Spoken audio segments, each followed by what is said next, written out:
नमस्कार,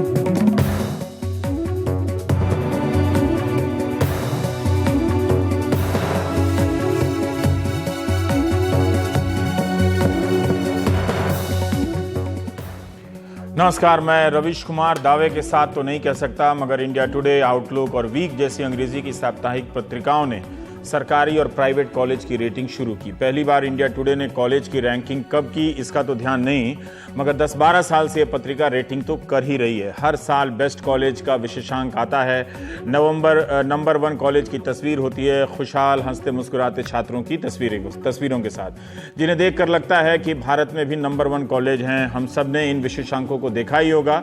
इसके बाद और इसी के साथ साथ कई एजेंसियां और न्यूज़ चैनल भी नंबर 1, नंबर 2 बनाने लगे, जिनमें प्राइवेट कॉलेजों का बोलबाला होने लगा। फिर भी कुछ कॉलेज तमाम तरह की सूचियों में स्थायी भाव से बने रहे। ऐसा नहीं है कि उस वक्त सरकार कॉलेजों की ग्रेडिंग नहीं कर रही थी। विश्वविद्यालय अनुदान आयोग यूजीसी के तहत national assessment and accreditation council, NAAC जिसे बोलते हैं संक्षेप में, यह संस्था है कॉलेज और विश्वविद्यालयों की ग्रेडिंग कर रही है। 1994 में बेंगलुरु में इसका मुख्यालय बनाया गया। कोई भी कॉलेज विश्वविद्यालय 1 लाख, 1.5 लाख, 3 लाख और 6 लाख तक सर्विस टैक्स के साथ फीस जमा कर नैक की टीम को आमंत्रित करवा सकता है कि वो आएं और उनके संस्थान की जांच करके ग्रेडिंग दें। 7,674 कॉलेज आपके देश में, 300 से ज्यादा विश्वविद्यालय। इनमें से 2014-15 में 47 विश्वविद्यालय और 807 कॉलेज ने नैक से अपनी ग्रेडिंग कराई। कहीं कहीं कुछ अलग संख्या भी है। ए ग्रेड वालों को 5-5 साल पर ग्रेडिंग करानी पड़ती है, उससे ज्यादा वालों को, और ए से नीचे बी और बी प्लस को 3 साल में, ऐसे कुछ नियम है। नैक की कई रिपोर्ट आ चुकी है। इससे शिक्षा की गुणवत्ता में भारत में क्या सुधार हुआ, इसका मूल्यांकन टीवी के बहस में शायद संपूर्ण रूप से ना हो सके, मगर हम इस संदर्भ में यह सवाल कर सकते हैं कि जब पिछले 3 बजट से ही शिक्षा का बजट कम होते जा रहा है, तो नैक की ग्रेडिंग के बाद भी इन संस्थानों में सुधार किस हद तक हो सका होगा। पिछले तीन बजट के पहले तमाम बजटों का भी यही हाल रहा होगा। हम शिक्षा में खर्च कम करते जा रहे हैं। क्या बिना खर्च के ही शिक्षा की गुणवत्ता हम बढ़ा सकते हैं? कॉलेज की ग्रेडिंग में सुधार किया जा सकता है क्या? हमें यह देखना होगा कि नैक के मूल्यांकन की यात्रा में महानगरों के कॉलेज या विश्वविद्यालय की तुलना में कस्बों, जिलों और राज्यों की राजधानियों के कॉलेज ने कितना सुधार किया है। क्या वो लगातार पिछड़ते ही चले जा रहे हैं या वो सुधर रहे हैं? केंद्रीय मानव संसाधन मंत्रालय ने 2015 में एक फैसला किया और 2016 से एक रेटिंग की नई व्यवस्था की। National institutional ranking framework, NIRF इसे कहते हैं। इसकी दूसरी रिपोर्ट सामने आ गई है। ये नैक से अलग है। नैक में ग्रेडिंग होती है। एक ग्रेड का मतलब 10 कॉलेज ए ग्रेड में हो सकते हैं, A++ में 5 कॉलेज हो सकते हैं। रैंकिंग में आपको नंबर 1, नंबर 2 जानने को मिलेगा। नैक के अलावा रैंकिंग की जरूरत क्यों पड़ी? इससे हम क्या अलग हासिल करने जा रहे हैं कॉलेज के बारे में जानकारी को लेकर और उसकी गुणवत्ता के बारे में। फिर नैक की जो संस्था इतने वर्षों में विकसित हुई है, वो उसकी अब भूमिका क्या रह जाएगी? यह नई व्यवस्था जब रेटिंग की धीरे धीरे विकसित हो रही है, इसलिए बहुत से कॉलेज आवेदन नहीं कर पाए। लॉ कॉलेज, मेडिकल कॉलेज की इस साल रेटिंग नहीं निकली है। बहुत से कॉलेज नैक की तैयारी में ही उलझे रहे, तो नई रेटिंग के लिए आवेदन नहीं कर सके। फिर भी 3300 उच्च संस्थानों ने इसमें हिस्सा लिया है और इन 3300 में से चोटी के 100 कॉलेज की एक सूची निकाली गई है। कॉलेजों की नई रेटिंग की सूची देख रहा था। इसमें दूर दराज के कुछ कॉलेजों को पहले 100 में जगह मिली है। पहले 100 में नहीं, बल्कि चोटी के 10 और 20 कॉलेजों में भी मिली है। दिल्ली विश्वविद्यालय में सारे कॉलेज रेटिंग सिस्टम में आवेदन नहीं कर सके, मगर पूरे भारत में चोटी के 20 कॉलेज में दिल्ली विश्वविद्यालय के ऐसे कॉलेज के नाम हैं जो कैंपस के नहीं माने जाते हैं और पारंपरिक रूप से मशहूर कॉलेज या प्रतिष्ठित कॉलेज की सूची में नहीं गिने जाते थे धारणा के स्तर पर। स्टीफेंस, हिंदू, रामजस सहित कई कॉलेजों ने इस बार रेटिंग में हिस्सा नहीं लिया। फिर भी भारत के 100 कॉलेज में से आत्माराम सनातन धर्म कॉलेज 5वें नंबर पर है, दयाल सिंह कॉलेज 8वें नंबर पर है, दीनदयाल उपाध्याय कॉलेज 9वें नंबर पर है, केशव महाविद्यालय 15वें नंबर पर है और आचार्य नरेंद्र देव 20वें नंबर पर है। इस जुलाई में जब दिल्ली विश्वविद्यालय में एडमिशन की प्रक्रिया शुरू होगी, तो छात्र इस रैंकिंग को कितना महत्व देगा और इस रैंकिंग का कॉलेज के कट ऑफ लिस्ट पर क्या असर पड़ने वाला, ये मैं नहीं बता सकता। अभी हमने आपको बताया कि मानव संसाधन मंत्रालय की एक संस्था नैक भी ग्रेडिंग करती है। नैक का पूरा नाम क्या हुआ? National assessment and accreditation council. और इसी मानव संसाधन मंत्रालय ने एक नई रैंकिंग की व्यवस्था शुरू की है, जिसका नाम है national institutional ranking framework, NIRF। 17 जनवरी 2017 के हिंदुस्तान टाइम्स की रिपोर्ट के अनुसार दिल्ली विश्वविद्यालय का एक भी कॉलेज A++ नैक के हिसाब से ग्रेडिंग नहीं पा सका। डीयू के कॉलेज अधिकतम A+ ही पा सके, AA+ किसी को नहीं मिला। नैक की सूची में आचार्य नरेंद्र देव कॉलेज को A ग्रेड मिला हुआ है, मगर NIFR की रैंकिंग में पूरे भारत के कॉलेज में यह 20वें नंबर पर है। नैक की सूची में गुरु नानक देव खालसा कॉलेज को B++ मिला हुआ है। NIFR की रैंकिंग में इस कॉलेज का स्थान पूरे भारत में 46वां है। नैक की रेटिंग में दीनदयाल उपाध्याय कॉलेज को B ग्रेड मिला है, यानी खराब है एक तरह से, या ठीक ठाक कहिए, मगर नई रैंकिंग में यह कॉलेज पूरे भारत में 9वें नंबर पर है। यह कैसे हो सकता है? जो कॉलेज नैक के टॉप 10 में नहीं है वो ऑल इंडिया में नंबर 1 पर है, या जो कॉलेज नैक की सूची में डीयू के 62 कॉलेज में 9वें स्थान पर है वो ऑल इंडिया लेवल पर 20वें स्थान पर है। तो क्या अब नैक प्रासंगिक नहीं है? हम कैसे समझेंगे? इन सब चीजों को हमें जानना भी चाहिए। 2015-16 की टाइम्स हायर एजुकेशन, ये दुनिया में रैंकिंग करती है, इसमें भारत का एक भी कॉलेज या यूनिवर्सिटी का इसको स्थान नहीं मिला। 2015-16 की रैंकिंग के अनुसार, टाइम्स हायर एजुकेशन की रैंकिंग के अनुसार, भारत की रैंकिंग में जो नंबर 1 है Indian institute of science Bangalore वाली, वो 251 से लेकर 300 के बीच में है दुनिया भर में। और तीसरे नंबर पर जो भारत में स्थान प्राप्त हुआ है IIT बेंगलोर का, वो पूरा टाइम्स रैंकिंग में 351 से 400 के बीच था। जब दुनिया में मुल्कों की रेटिंग हो रही है तो कॉलेज की क्यों नहीं होगी? हम टीवी वाले तो TRP के ही मारे हैं। एलियन यमुना खादर में आके गाय चरा रहे हो या बगदादी को हर रात मारिए तो भी आप नंबर 1 हो सकते हैं। तो इसका मतलब ये नहीं कि आपने पत्रकारिता में नंबर 1 का मुकाम हासिल कर लिया। आजकल तो नंबर 1 की रेटिंग मिल रही है योगी जी से, इसीलिए आप ज्यादातर चैनलों में योगी जी को देखेंगे। उनके फैसले से कम उनकी कुछ भी कर रहे हो योगी जी जरूर होते हैं, क्योंकि ये बात सत्य है कि योगी जी जब भी आते हैं रेटिंग आजकल बढ़ जाती है चैनलों की। तो खैर, यूनिवर्सिटी की रेटिंग क्या टीवी की रेटिंग जैसी ही है? अगर हम किसी को नंबर 1 कहते हैं तो उसका दायरा क्या है? पढ़ाई लिखाई, रिसर्च, इन सब चीजों की क्या तस्वीर हमारे सामने आती है? क्या विश्वविद्यालयों या कॉलेज की रेटिंग को भी इस नजर से हम देखें? क्या रेटिंग किसी कॉलेज या देश की शिक्षा व्यवस्था की सही तस्वीर पेश कर सकती है? बताया गया कि रेटिंग के लिए नियम काफी सख्त किए गए हैं। इसके लिए कॉलेज को हलफनामा देना पड़ा है कि एफिडेविट लिख के देना पड़ा। क्यों देना पड़ा? जब नैक के तहत आप अनिवार्य रूप से डीयू के कॉलेज करा ही रहे हैं तो अलग से हलफनामा देने की क्या जरूरत पड़ी? क्या वो हलफनामा पब्लिक के सामने भी पेश किया जा सकता है जिसके आधार पर हम इन रैंकों का मूल्यांकन करें? तो प्राइम टाइम में हम इन्हीं सब पहलुओं पर बात करेंगे। हमारे साथ कृष्ण कुमार हैं, शिक्षाविद, और प्रोफेसर फुरकान कमर साहब हैं, सेक्रेटरी जनरल हैं आप एसोसिएशन ऑफ इंडियन यूनिवर्सिटी के। ये नैक ठीक है सर कि ये NIRF ठीक है? मेरा ख्याल दोनों ठीक है। दोनों क्यों ठीक है? जब एक है तो फिर दूसरे की क्या जरूरत है? पहली चीज तो ये कि जो नैक है, national assessment and accreditation, is a quality assurance mechanism, और आमतौर पे दुनिया में ये जो नैक का असेसमेंट और एक्रेडिटेशन का प्रोसेस होता है वो बाइनरी होता है, या तो इंस्टीट्यूशन एक्रेडिटेड है या एक्रेडिटेड नहीं है, क्योंकि ये जो असेसमेंट का प्रोसेस है वो ये देखता है कि minimum threshold level of quality वहां पर मौजूद है कि नहीं है। इंडिया और कुछ 2-4 दूसरे कंट्रीज में ये हुआ कि साहब इस असेसमेंट को बाइनरी न बना करके कुछ ग्रेड्स में डाल दिया जाए, और हिंदुस्तान में इसको लेकर के कई एक्सपीरियंस हुए। 5 स्टार रेटिंग हुई, 9 पॉइंट स्केल पे गए, 7 पॉइंट स्केल पे गए।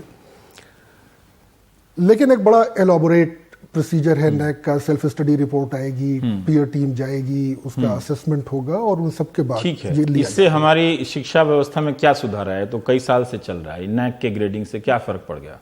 देखिए, क्या सुधार आया इसके बारे में बहस हो सकती है, लेकिन कंसेप्चुअली इससे सुधार आ जाना चाहिए नैक की व्यवस्था से, ऐसा एक्सपेक्ट किया गया। क्योंकि उस नैक की व्यवस्था में आपको हुआ नहीं ना सर। बहुत सारी शिकायतें मिलती हैं कि लोग गए, खाए पिए, टैक्सी में घूमे, दोनों चीजें। कभी कभी होता है कुछ चीजें जो नेगेटिव होती हैं वो ज्यादा हो जाती हैं, उनकी पब्लिसिटी ज्यादा हो जाती है। पर मैं ये जानना चाहता हूँ कि किसी कॉलेज में, ज्यादातर डिपार्टमेंट में देखता हूँ तो उसमें प्रोफेसर या लेक्चरर की संख्या कम है, ठीक, ये सब होते हुए भी, बजट कम होते हुए भी, ठीक है आजकल कॉलेजों में कुछ पैसा मिलता भी है, नैक में ही ग्रेड कैसे आ जाता है? मुझे इसका फर्क बताइए कि नैक जब है या तो हम उसी को मान्यता दें, उसके रहते ये रेटिंग सिस्टम लाने की क्या जरूरत पड़ी थी? देखिए, अब चूंकि कई सवाल आप मिक्स कर रहे हैं। पहला सवाल आपने ये कहा कि कुछ संस्थाओं के बारे में हमारा एक पॉपुलर परसेप्शन होता है कि ये अच्छी संस्था है। और ये टूटना भी चाहिए। और वो पॉपुलर परसेप्शन बहुत सारे कारणों से बनता है। हिस्टोरिकल कारण हो सकते हैं, आजकल का मार्केटिंग कम्युनिकेशन हो सकता है। ये पॉपुलर परसेप्शन रियलिटी यथार्थ के करीब भी हो सकता है और उससे बहुत नहीं भी दूर हो सकता। सही बात है। हाँ। इसलिए कोई ना कोई एक ऐसा ऑब्जेक्टिव, रिलायबल, ट्रांसपेरेंट मेथड हो जो कि सिर्फ एक पॉपुलर परसेप्शन वो नैक है। नैक की जो अवधारणा है उसमें है। आपके हिसाब से है कि नहीं? छोड़िए ना, लेटर इन स्पिरिट की बात नहीं करते सर। नहीं, दोनों को साथ लेकर लेटर इन स्पिरिट से इस देश में कानून कहाँ चलता है? आप देखिए ना, सड़क पे लेके लोगों को मार देते हैं। तो अभी बात करते हैं, होता है कि नहीं होता है? दोनों चीजों उसकी को बात साथ लेकर के चलना पड़ेगा। जो उसकी अवधारणा है, नहीं, मैं उसका प्रिंट आउट नहीं पढ़ूंगा। होता है कि नहीं होता इसका बताइए। मैं पत्रकार हूं ना सर। हाँ, जो लिखा हुआ है वो तो ठीक है, मैं मानता हूं, लेकिन जो होता है वो क्या होता है? देखिए, जो रियलिटी में होता है कि कुछ जगहों पर जब उनके ग्रेड पॉपुलर परसेप्शन से मैच नहीं करते तो हम अक्सर चिंतित होते हैं। ठीक है, और चिंता होनी भी चाहिए, क्योंकि ये वेरिएशन एक तरफ आपकी ये सोच हो सकती है कि नहीं साहब, कुछ दूसरे फैक्टर्स थे जो नॉन एकेडमिक फैक्टर्स थे, उसने इन्फ्लुएंस ठीक है। हम सामान्य दर्शकों के लिए भी ये चर्चा कर रहे हैं, उनको मालूम होना चाहिए। ठीक है ना, उनको मालूम होना चाहिए कि जब हम किसी यूनिवर्सिटी को, कॉलेज को नंबर 1 कहते हैं, वो एक ही मिनिस्ट्री के एक एजेंसी में नंबर 1 है या नंबर 9 पर है, लेकिन उसी के पहले से चली आ रही व्यवस्था की रेटिंग एजेंसी में वो B+ है। B+ तो खराब ही माना जाता है ना, उसको ठीक ठीक क्यों कहें? B+ खराब है, मतलब, है ना? किस ग्रेड में आप देख रहे हैं? A+ तो नहीं है ना, ये 3 चोटी के प्लस में तो नहीं है। जो B+ है या B है, वो इंडिया के टॉप 20 में कैसे हो सकता है? देखिए, आप चूंकि सवाल आपके थोड़े से मिक्स्ड है, तो थोड़ा सा समय दें उसी का जवाब उसको जो दीजिए है ना। वो फिर मैं कृष्ण कुमार जी के पास तो नैक की व्यवस्था थी, वो जैसी भी व्यवस्था है उसको होना चाहिए, क्योंकि एक peer review quality assessment process है। और वो लिंक्ड है दुनिया के सारे दूसरे देशों में जो इस तरह की क्वालिटी एश्योरेंस की व्यवस्था है। ठीक है। हाँ। अब उसके बाद प्रश्न उठता है कि हम NIRF की रैंकिंग या कोई भी दूसरी रैंकिंग की तरफ क्यों जाएं? इस समय सिचुएशन ये थी अपने देश की कि एक तरफ तो हम वर्ल्ड रैंकिंग के पीछे भाग रहे थे और रोजाना आप ये समाचार देख रहे थे कि वर्ल्ड रैंकिंग में हम कहीं नहीं आ रहे हैं। आपने भी उदाहरण दिए कि हमारी तो हम उसके तुलना में नैक को सामने क्यों नहीं रखे कि हम तो अपना खुद करते हैं, इसी को छापो? वो भी छपता है, नैक वाला भी छपता है, ऐसी बात नहीं। ये एक संभावना हो सकती थी कि नैक वो एजेंसी होती जो रैंकिंग करती। अभी भी यहाँ नैक को न दे करके जो दूसरी हमारी असेसमेंट की एजेंसी है NBA, उसको रैंकिंग की जिम्मेदारी दी गई। शायद उन्होंने कुछ फैक्टर देखे होंगे कि टेक्नोलॉजी की कौन ज्यादा एक्सेस कर सकता है, तो वो बहस का मुद्दा नहीं है। तो एक तो ये कि वर्ल्ड क्लास की रैंकिंग पाने के लिए यूनिवर्सिटियों को एग्जॉर्ट किया जा रहा था। उसमें कुछ फैक्टर्स मिले ऐसे जो कि इंडिया की सिचुएशन को सूट नहीं करते। जैसे एक उदाहरण मैं आपको दूं कि वहां पर डाइवर्सिटी पर कोई 10 से लेकर के 17% का फोकस है। चाहे आप टाइम्स हायर एजुकेशन की रैंकिंग ले लें, ठीक है, या QS रैंकिंग ले लें। हाँ। अब ये जो डाइवर्सिटी वो डिफाइन करते हैं, वो सिर्फ इंटरनेशनल फैकल्टी, इंटरनेशनल स्टूडेंट्स के टर्म में डिफाइन करते हैं। अगर आप किसी यूरोप के देश में हैं और एक यूनिवर्सिटी है, तो 4-4 घंटे के डिस्टेंस वाले जो दूसरे कंट्रीज हैं, अगर वहां से आपके पास फैकल्टी आ रहे हैं, ठीक है, तो हमने इस पैरामीटर्स को अपने यहाँ बदल दिया। तो वो ये हुआ कि भाई इस पैरामीटर्स को हमें बदलने की आवश्यकता है, हमें डाइवर्सिटी के थोड़े से ब्रॉडर पैरामीटर। ठीक है, ये बात समझ में शायद हम उन लोगों को भी कन्विंस करने की कोशिश करते या अभी भी करना चाहिए कि वो डाइवर्सिटी को थोड़ा सा ब्रॉडली डिफाइन। ये रेटिंग में वो डाइवर्सिटी है जो नेशनल इंस्टीट्यूशनल रैंकिंग फ्रेमवर्क, उसमें डाइवर्सिटी का पैरामीटर है। और डाइवर्सिटी में रीजनल डाइवर्सिटी भी है, जेंडर डाइवर्सिटी भी है, सोशल ग्रुप डाइवर्सिटी भी है, और फिजिकली चैलेंज्ड लोगों के लिए भी डाइवर्सिटी है। इन सब को देखते हुए अब सवाल जो उठता है कि दुनिया के बहुत कम देश ऐसे होंगे जहां सरकारें खुद रैंकिंग करती हों, जहां के मिनिस्ट्री के फोरम से रैंकिंग आती हो। तो इंडिया में गवर्नमेंट इस रैंकिंग में क्यों आई?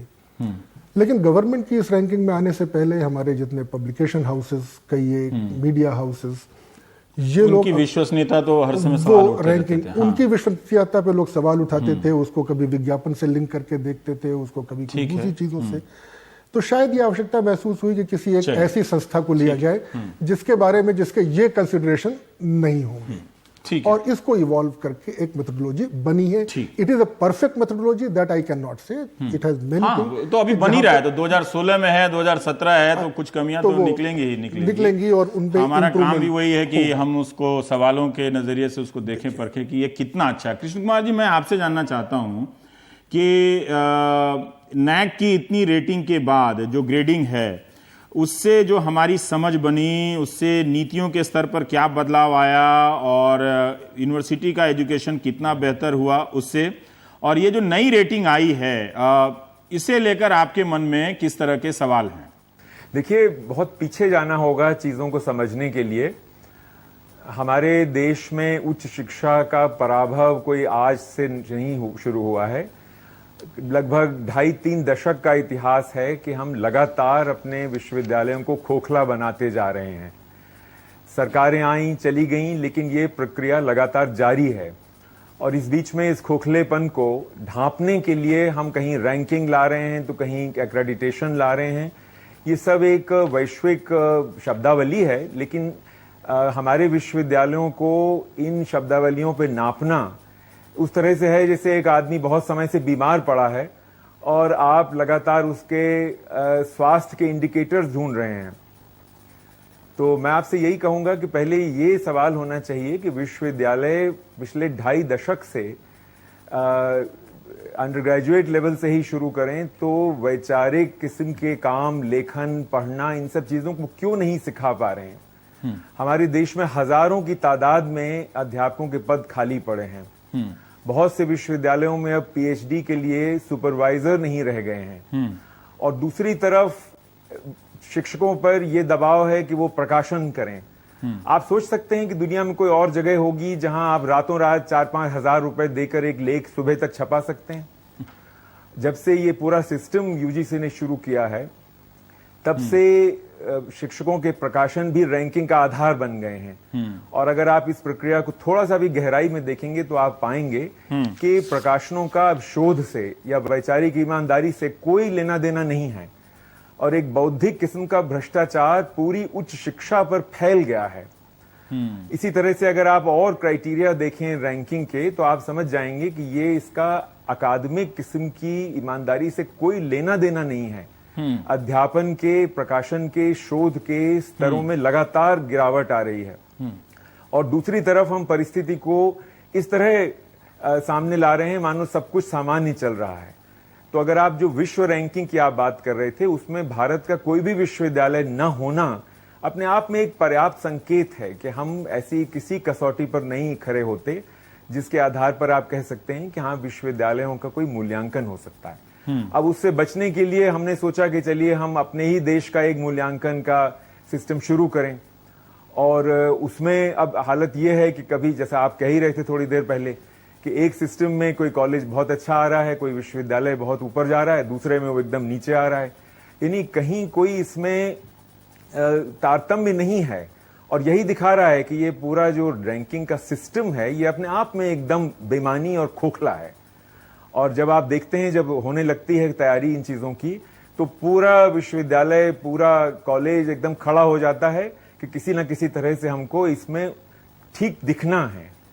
और उस सिलसिले में फिर जितने इनके पैरामीटर्स हैं, उनकी एक तरह से उस तरह खबर ली जाती है जैसे आप किसी मरीज को अच्छे अच्छे कपड़े पहना के और उसका श्रृंगार करके और उसको इस लायक बना दें कि देखने आया है जो आदमी, उसको लगे कि हाँ, ये तो ठीक हालत में चल रहा है।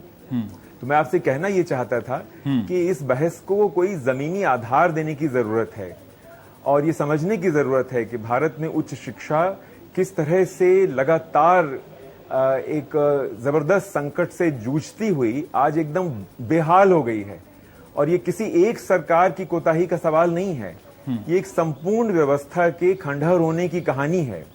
और इसके परिणाम स्वरूप आप पूरे, चाहे आप प्रांतीय विश्वविद्यालय लें, चाहे आप केंद्रीय विश्वविद्यालय लें, सभी की स्थिति पर आप गौर कर सकते हैं। ये जो विश्व रैंकिंग में अगर एक इंडियन इंस्टीट्यूट ऑफ साइंस ही एकमात्र आ पाया 250 नंबर पर, तो उसका वो अपने आप में हमें एक इंडिकेटर दे रहा है कि वो एक बड़ी पुरानी छोटी सी संस्था ही केवल जूझ पा रही है आज के संकट से, और कोई हमारा बड़ा विश्वविद्यालय या हमारी कोई बड़ा कॉलेज इस प्रक्रिया से गुजर कर किसी भी तरह से खरा नहीं उतर रहा है।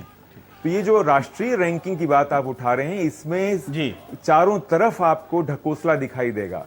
और नैक इसके के जो जो विजिट्स पैमाने होते हैं, तो भी हैं, आप किसी कॉलेज में, विश्वविद्यालय में जाकर जी इसके जो पैमाने हैं, और मैं फुरकान साहब से भी इस पे प्रतिक्रिया लूंगा। इसके आपने रिसर्च की बात की, तो जो पैरामीटर्स फिक्स किए गए हैं किसी कॉलेज की रैंकिंग के लिए, तो उसमें रिसर्च और प्रोफेशनल प्रैक्टिस है।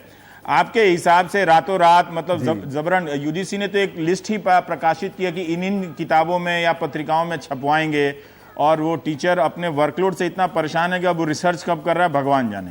कैंपस में उसके रहने की तो व्यवस्था है नहीं। एक इसमें पैरामीटर्स है टीचिंग लर्निंग रिसोर्स, और एक है ग्रेजुएशन आउटकम, मतलब वहां से जब पढ़ के निकले तो नौकरी कितनी मिली, हायर स्टडीज में क्या गए, और फिर आप एंटरप्रेन्योरशिप मतलब आप वहां से निकल के उद्योगपति बने या अपना कोई धंधा पानी किया या नहीं किया, ये इसका एक पैरामीटर है। फिर इसमें है कि यूनिवर्सिटी एग्जामिनेशन में आपने क्या किया, मीडियन सैलरी यानी कि कितनी सैलरी आप कमा रहे हैं, ये सब आधार है। और metric for number of PhD students graduate, मतलब उस कॉलेज से निकलकर कितने लोग पीएचडी करने गए। तो एक तरफ तो पीएचडी की सीट की संख्या कम हो गई, लेकिन यहां पर ये पीएचडी का ये बना हुआ है पैरामीटर। अब मैं ये जानना चाहता हूं कमर साहब आपसे और फिर उसके बाद कृष्ण कुमार जी से कि इस 60% या 40%, इंजीनियरिंग कॉलेज का ही बयान ले लें प्रकाश जावड़ेकर का, तो वो कहते हैं, जो केंद्रीय मंत्री हैं, कि 40% बच्चे तो इंजीनियर जो बनते हैं नौकरी के लायक नहीं है। हालांकि वो नेस्को में वो तो कहता है कि 60% इंजीनियर नौकरी के लायक नहीं है। आप ये बताइए कि किस कॉलेज में ग्रेजुएशन करने वाला salary, metric, university, median salary, ये सब क्या है? सब इसकी व्यवहारिकता तो लगती नहीं है। हम जान सकते हैं पर इसकी व्यवहारिकता क्या है? मैं दो बातें इसमें तो हमेशा आईआईटी वाले ही टॉप करेंगे, इसमें हमेशा हो सकता है कि स्टीफेंस ने अप्लाई नहीं किया, स्टीफेंस वाला ही टॉप करेगा। मुमकिन है कि चौधरी चरण सिंह यूनिवर्सिटी को चांस ना मिले इसमें, मुमकिन है कि उड़ीसा के किसी यूनिवर्सिटी को चांस ना मिले इसमें। मैं दो बातें, एक तो ये कि प्रोफेसर कृष्ण कुमार जी ने जो बहुत सारी बातें कही, एक जो उन्होंने रिसर्च वाली कही उसी पर टिप्पणी कर और दीजिए। उनकी इस बात से मैं पूरी तरीके से सहमत हूं कि यूनिवर्सिटियों का बुरा हाल है। तीन चीजें जो यूनिवर्सिटियों की क्वालिटी को आगे ऊपर पुश करने के लिए बहुत जरूरी है, उसको मैं कहता हूं कि फंड्स, फैकल्टी और फ्रीडम। ये तीनों है कि नहीं है? इन तीनों में बहुत कमी है, बहुत कमी। बहुत इसके कमी। बाद भी आप अभी आप नैक को डिफेंड कर रहे थे, अभी आप रेटिंग को डिफेंड कर रहे थे। फंड नहीं है, टीचर नहीं है, तो फिर यूनिवर्सिटी में है क्या? उसका कारण है, दरवाजा और दीवार। उसका कारण है कि अभी तक ये बात कहने के लिए हमारे पास कुछ नंबर्स नहीं थे। क्या हमारे पास कोई डेटा इस तरीके का नहीं। इसके आने से तो लग रहा है कि सब चीज ठीक है। मैंने इसके आने से हमारे पास कौन सा डेटा आ गया? अभी आपको बताऊंगा कि सब कुछ ठीक नहीं है। हाँ, बताइए। इन ऑब्जेक्टिव मेजर्स के, और खास करके मैं अगर एनआईआरएफ की बात करूं, तो ये एनआईआरएफ की रैंकिंग हमें आईना भी दिखाती है। हाँ। जैसे मैं आपको 2-3 मिसालें देता हूं कि इस वक्त अगर आप ओवरऑल इंस्टीट्यूशंस की रैंकिंग ले लें, पहले नंबर पर आईएससी बेंगलोर है और उसका स्कोर है 83.28। 100% स्कोर उसका भी नहीं है। इसका मतलब ये जो 5 पैमाने हैं, उन 5 पैमानों में कहीं ना कहीं आईएससी बेंगलोर भी। रिसर्च का जो उन्होंने कहा है कृष्ण कुमार जी ने, आप उससे सहमत है कि नहीं सहमत है? ये जो यूजीसी ने कहा पब्लिकेशन होना चाहिए, तो ये फर्जी रातों रात बहुत सारे बीएचयू से ही कुछ प्रोफेसर आए थे कि इस पे स्टोरी कीजिए। डाइवर्जन की बात नहीं, इसमें एक पैरामीटर है, बताइए ना, 5-4 पॉइंट है। मैं आ रहा हूं उसमें। तो मैं जो बात कहना चाह रहा था वो बात यह है कि जो टॉप रैंकिंग इंस्टीट्यूशन नंबर 1 पे आई है ओवरऑल इंस्टीट्यूशन में, वो बहुत छोटी यूनिवर्सिटी है सर, एक कैंपस की यूनिवर्सिटी। उसका भी इसको जो बताना चाह रहा हूँ, छोटी यूनिवर्सिटी है, बेटर फंडेड है, फ्रीडम भी वहां ज्यादा है, फैकल्टी भी रिलेटिवली ज्यादा है in the ratio of the students, उसका भी स्कोर 83.28 है। तो ये जो 17% की कमी वहां पर भी है। और 9वें नंबर तक आते आते ये स्कोर जो है 59.84 रह जाता है, सेकंड डिवीजन में दाखिल हो जाते हैं। 100वें नंबर वाली इंस्टीट्यूशन का स्कोर 37.25% है। बताइए, तो ये इसमें हम 100वें नंबर पर है उसका 37%। तो हमें बताना क्या चाहिए था? हमें ये बताना चाहिए था कि जो 100वें नंबर का है, जो इंडिया का टॉप 100 है, उसका 100 कॉलेज जो 100 नंबर वो रद्दी है, बेकार है, यही कहना चाहिए ना। अगर वो 100 में 37 नंबर आए तो वो फेल है ना। एक रैंकिंग एजेंसी ने हाँ, तो ये बात अपना काम किया नहीं, काम नहीं किया। हमें क्या बताना चाहिए? हमें ये नहीं बताना चाहिए कि अगर आपके हिसाब से अगर उसको 37 अंक मिले हैं प्रतिशत में, तो फेल हो गया ना वो यूनिवर्सिटी। तो फिर वो 100वें नंबर पर क्यों है?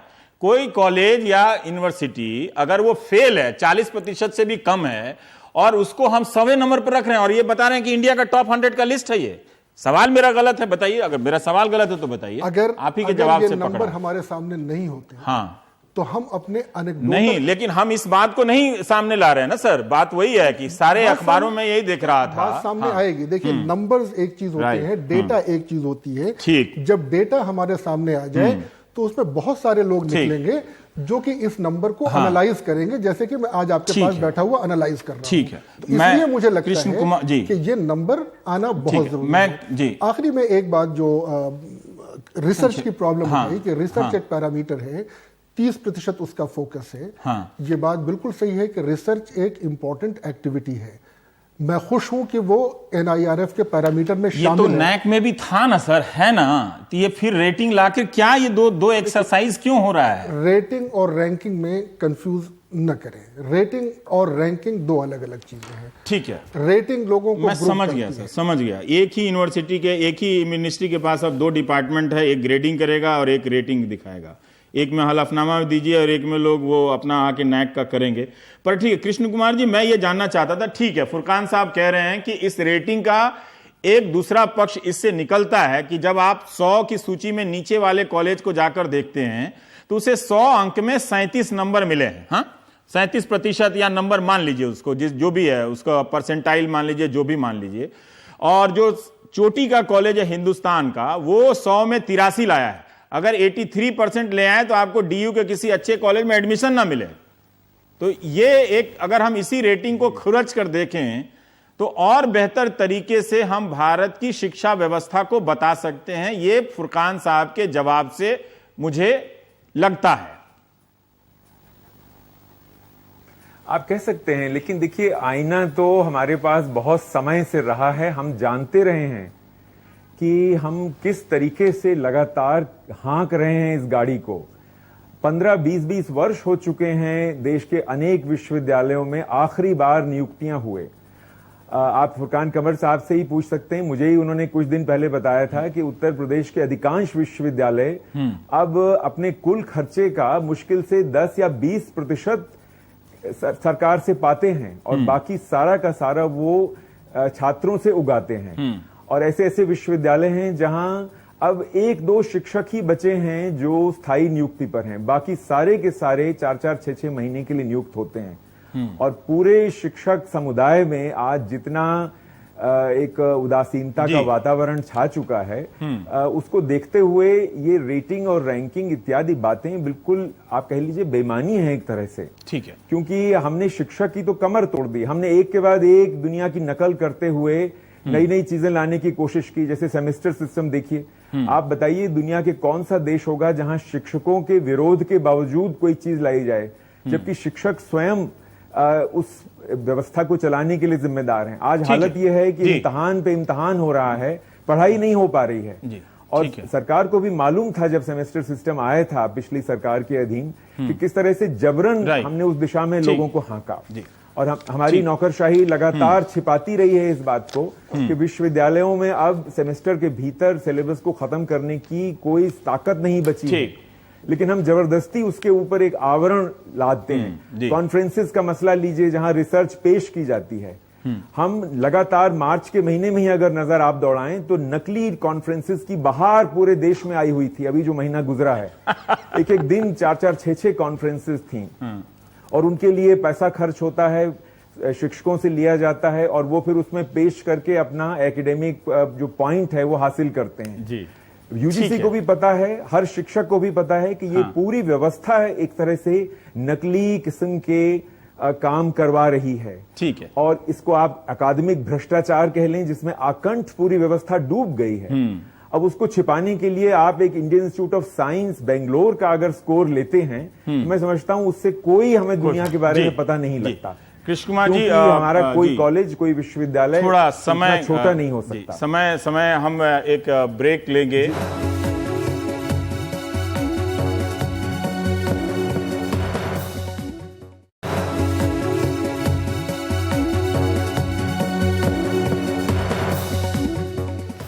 तीन बात है कि नैक जो है इसका काम है मान्यता देना, एक्रीडिट करना और फिर मूल्यांकन करना, और NIRF जो आपने कहा कि उसकी रेटिंग देना, कौन सा रैंक है, ठीक। तो क्वालिटी के दो ये बेंचमार्क हैं। और दूसरी बात ये है कि अभी सारे कॉलेज और इंस्टीट्यूट इसमें नहीं आए, तो जैसे जैसे आएंगे तो इसका दायरा बढ़ेगा। जैसे दिल्ली विश्वविद्यालय में बहुत सारे नहीं गए। एक तीसरी और अभी ये मैंडेटरी भी नहीं, मैंडेटरी नहीं है, लेकिन नैक बहुत जगह अनिवार्य कर दिया गया है ना, कर दिया गया। हाँ, तो इसको भी मैंडेटरी कर देना चाहिए। अगर ये मैंडेटरी नहीं होगा तो कंफ्यूजन होगा ना, आप कितने लोगों को बताएंगे कि इतने लोग नहीं आए तो इसमें से है। बेहतर है कि अगर ये सरकार की व्यवस्था है तो इसको मैंडेटरी ही करना चाहिए। देखिए, मेरा अपना विचार ये है कि क्योंकि सरकार कर रही है, अगर ये प्राइवेट एजेंसी करती तो नहीं कर सकते। पर मेरा एक सवाल आपसे, जो कृष्ण कुमार जी कह रहे थे, उससे पहले मैं बता दूं कि ये BHU जो 10वें नंबर पर है टॉप इंडिया में, इसको नंबर मिला है 58.92, मतलब ये 59% भी नहीं आया। और पहले नंबर पे जो बेंगलोर वाला संस्थान है उसको 83.28% है। तो ये गैप भी, अगर हम इसको ऐसे भी देखें तो इससे जो कृष्ण कुमार जी कह रहे हैं उस हालात में क्या परिवर्तन हो जाता है? नहीं, देखिए, इस डेटा के आने के बाद उन संस्थाओं को सोचना पड़ेगा और उन संस्थाओं को जो लोग फाइनेंस कर रहे हैं उन्हें भी सोचना पड़ेगा। ये तो सब सरकारी है, ज्यादातर तो सरकार ही कर रही है। इसलिए मैंने, चूंकि प्राइवेट भी कुछ आ जाएंगे नीचे 50 प्राइवेट भी डेफिनेटली आए हैं, हाँ। इसलिए मैंने उनके फाइनेंसर्स की बात की कि उन लोगों को सोचना पड़ेगा कि अगर ये नंबर अगर 100 परसेंटाइल पे नहीं है तो इनमें क्वालिटी गैप है, और उस क्वालिटी गैप को करने के लिए अब कदम उठाना पड़ेगा। और उस कदम में जो बातें कृष्ण कुमार जी कह रहे थे उससे मैं पूरी तरीके से सहमत हूं कि हमें वो व्यवस्था करनी पड़ेगी कि जहां एक आइडियल रेशो में टीचर, छात्र और शिक्षक हों। और अक्सर हम इस सवाल को सेंटर गवर्नमेंट के नजरिए से देखते हैं, पर राज्यों के विश्वविद्यालयों की स्थिति उससे ज्यादा खराब है। सेंट्रल यूनिवर्सिटी कहीं ज्यादा खराब। सेंट्रल यूनिवर्सिटीज में ऑन एन एवरेज कोई 33% टीचिंग पोजीशंस खाली हैं, जबकि अगर आप स्टेट्स को देख लें तो तकरीबन 50% खाली। बताइए। और ये दशा जो है आज से शुरू नहीं हुई है, बल्कि 1991-92 के बाद कह भी रहे थे ना कि हर सरकार ने स्टेट गवर्नमेंट की यूनिवर्सिटीज का जो बुरा हाल है, जिलों में तो और भी बुरा हाल है। एग्जैक्टली। तो फैकल्टी की तरफ आपको फोकस करना पड़ेगा, फिनांसेस देने पड़ेंगे आपको ताकि उनका इंफ्रास्ट्रक्चर बेहतर हो सके, और साथ में आपको फ्रीडम देनी होगी। दूसरी बात जो मैं इसी से जुड़ी हुई कहना चाहता हूँ, एक तो जो क्वालिटी गैप है, हाँ। इस क्वालिटी गैप को हमें मीट करने के लिए एफर्ट उठाना। ये हाईलाइट कर रहे हैं ना, ये रैंकिंग हाईलाइट कर रही है। वेरी वेल, ठीक है। सरकार अपने तरफ से भले वो 1 से 100 हम देख रहे हैं या मीडिया में पेश कर रहे हैं, पर इससे पता चल जाता है, थोड़ा सा पर्दा उठा के देखने से कि आप 60% पे ही इंडिया में 10वें नंबर पे पहुंच गए तो कितनी बुरी स्थिति है यहाँ पे। एग्जैक्टली। दूसरी एक चीज जो मैं आपसे कहना चाह रहा था, जो प्रश्न उठ रहा था और बार बार जब आप बात कर रहे थे कि किस कॉलेज को हाई रैंक मिल गया, आप यहां पर ये देख रहे थे कि पॉपुलर परसेप्शन जो आपके माइंड में था उस कॉलेज का और जो उसको एक्चुअल रैंकिंग मिल गई, इसी रैंकिंग से इसका एक जवाब भी मिल जाता है। ठीक है। कृष्ण कुमार जी, ये बात मुझे पसंद आई कि एक तो मैं भी काफी झेलता रहा हूं कि यही 10-15 कॉलेज, प्राइवेट कॉलेज की रेटिंग में देखें तो अब हालांकि मैं देख रहा हूं दशकों से, पर मैं कह सकता हूं कि सदियों से इन्हीं के नाम आते रहते, वही स्टीफेंस, वही हिंदू, वही LSR, या वही 2-4 कॉलेज जो महानगरों के मुंबई, दिल्ली या कोलकाता के हैं। पर इस रैंकिंग में कुछ नए कॉलेज भी आए हैं, तो एक तरह से समस्या तो उजागर होती है, पर नई धारणाएं भी बनती हैं कि पुणे का या त्रिशूर का कोई कॉलेज है जो अच्छा कर रहा है और जो रैंकिंग में अपनी जगह बना रहा है। देखिए, प्रश्न यह है कि अच्छा किसको कह रहे हैं आप, क्योंकि इस समय विश्वविद्यालय या कॉलेज के मामले में अच्छा कहने लायक स्थिति बनने के आसार ही नहीं दिखाई देते हैं। अगर आप युवाओं से पूछें कि वो क्या पढ़ रहे हैं, उनकी कक्षाओं में किस तरह का पाठ्यक्रम पढ़ाया जा रहा है, कोई पुस्तकें हैं कि नहीं हैं पुस्तकालयों में, बड़े मोटे मोटे प्रश्नों पर अगर आप विचार करें तो फिर ये रैंकिंग का पूरा पर्दा एकदम हट जाता है आपके सामने से। हम ऐसा कुछ भी नहीं कर पा रहे हैं अपने विश्वविद्यालयों में जिससे किसी युवा व्यक्ति का बौद्धिक रूप से किसी भी तरह से जागरण होता हो, उसको लगता हो कि हाँ, यहां आके मुझे सोचने का मौका मिला, यहां आके मुझे लिखना सिखाया गया कि मैं किसी बौद्धिक विषय पर किस तरीके से लिखूं। हालत यह है हमारी कि अगर हम अपने विश्वविद्यालय के द्वारा जो तमाम लोगों के प्रकाशन हैं उन्हीं को एक बार देख डालें तो हमें मालूम चल जाएगा कि हम किस तरह के जर्नल्स में छाप रहे हैं। अब यूजीसी के जर्नल्स की लिस्ट आई है जिसके आधार पर ये पूरी रैंकिंग होती है। आप उस लिस्ट को जरा देख लीजिए। जैसे मेरे ही विषय शिक्षा में ईपीडब्ल्यू का नाम नहीं है और एक से एक तमाम किस्म के स्पूरियस जर्नल्स के आपको नाम मिल जाएंगे। और इंटरनेट के ऊपर जो जर्नल्स छप रहे हैं उनकी कहानी आप स्वयं किसी जर्नल में अपनी कोई चीज प्रकाशित करने के लिए प्रयास करके खुद देखिए कि आपको कल सुबह तक अगर कोई लेख छपाना है तो आपको कितनी राशि देनी पड़ेगी। और इसी तरीके से आप ये जो बाकी रिसर्च एक्टिविटीज कहलाती हैं इनमें से किसी एक रिसर्च का तो जिक्र कीजिए कि जिससे आप पता लगे कि भाई सैंपल क्या था, किस तरीके का उसमें प्रश्न पूछा गया। ये सारा पूरा का पूरा मसला जब इतना ज्यादा नकली हो चुका है तो क्षमा कीजिएगा, मुझे फिर इस तरह की बातचीत में बड़ी एक कोफ्त होती है कि हम नहीं बातचीत करते हैं सर। जरूरी नहीं कि ईपीडब्ल्यू ही मानक हो, लेकिन बातचीत करते हैं, इससे लोगों को पता चलता है। और मुझे लगता है कि इस बातचीत से दो चीज तो निकला कि सरकार को इस रेटिंग में विश्वास है, तो सबके लिए अनिवार्य करना चाहिए, पहला। दूसरा कि जो इसके पैरामीटर्स हैं, पैरामीटर्स भी बताने चाहिए कि नौकरियों के मामले में, सैलरी के मामले में कौन सा कॉलेज बेहतर कर रहा है या रिसर्च के मामले में। तो बहुत बहुत शुक्रिया कृष्ण कुमार जी, आप आए, फुरकान साहब आप आए और इसकी बातचीत की। जैसा कि हमने कहा कि ये उच्च शिक्षा का विषय है, आप टीवी में नहीं समेट सकते, पर कुछ झलकियां मिली होंगी आपको। आप देख रहे हैं प्राइम टाइम। ब्रेक के बाद चीता की कहानी बताएंगे।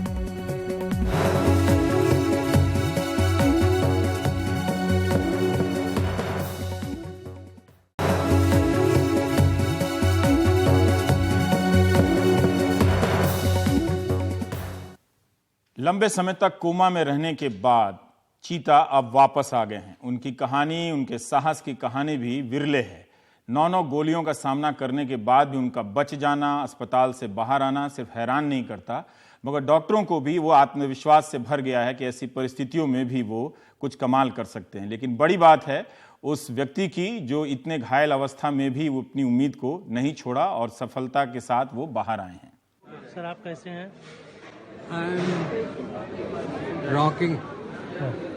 I'm rocking. आज से 50 दिन पहले यानी 14 फरवरी को इस जांबाज ने 9 गोलियां खाई। एक गोली दाहिनी आंख को जख्मी करती हुई सिर के आर पार हो गई। हाथ, पैर, पेट सब गोलियों से छलनी। होश ने साथ छोड़ दिया लेकिन हौसले ने नहीं। वे कोमा में थे। इलाज के लिए उन्हें श्रीनगर में सेना के 92 बेस अस्पताल में लाया गया। वहां से एयरलिफ्ट कर दिल्ली में एम्स के ट्रॉमा सेंटर में। सीआरपीएफ के कमांडेंट चेतन चीता काफी मशक्कत के बाद होश में लौटे और मौत को मात देते हुए करीब पौने 2 महीने बाद बुधवार को अस्पताल से छूटे। मैं आपसे कहूंगा कि उम्मीद नहीं थी, पर एक तरीके से सब लोगों के सहयोग से ये एक चमत्कार हुआ है।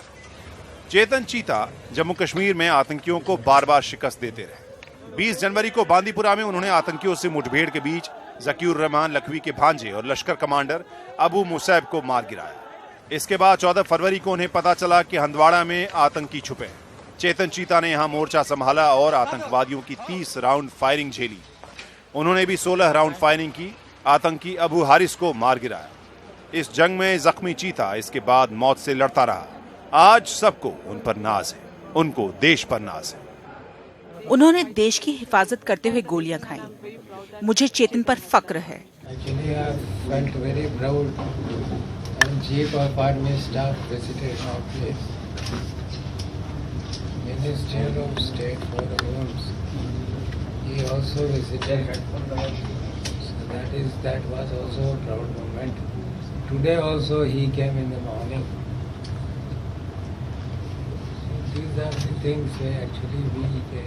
चीता के बचे रहने में बेशक डॉक्टरों का करिश्मा है, लेकिन ये करिश्मा जीने की उनकी जिद का भी है। अभी वो पूरी तरह ठीक नहीं है, लेकिन फिर भी मोर्चे पर लौटने का इरादा कायम है।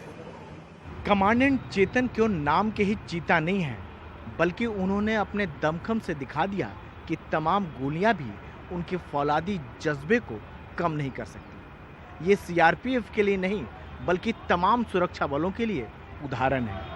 नई दिल्ली में कैमरामैन मोमिन के साथ राजीव रंजन, एनडीटीवी इंडिया।